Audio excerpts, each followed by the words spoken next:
Health টিপসে আরও একটি ভিডিওতে আপনাদের সবাইকে স্বাগতম। আপনাদের সাথে আছে আমি শুভ্র। আজকে কথা বলবো খালি পেটে খেজুর খেলে কি হয়। খেজুর আমাদের ত্বক ও চুলের সৌন্দর্য বৃদ্ধি করে, হৃৎপিণ্ডের কার্যক্ষমতা বাড়ায়। খেজুর আমাদের শরীরে শক্তি বৃদ্ধি করতে সহযোগিতা করে। খেজুর আমাদের চোখের দৃষ্টিশক্তি বাড়ায় এবং কোষ্ঠকাঠিন্য এবং বদহজমের সমস্যা দূর করে।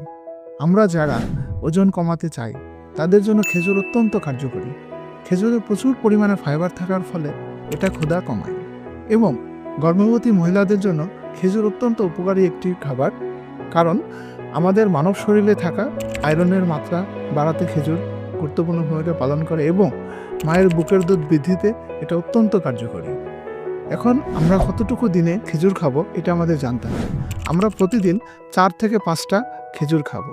4 থেকে 5টা বা 100 গ্রাম খেজুরে থাকে 277 কিলো ক্যালোরি। আজকের মতো এতটুকুই। ধন্যবাদ সবাইকে।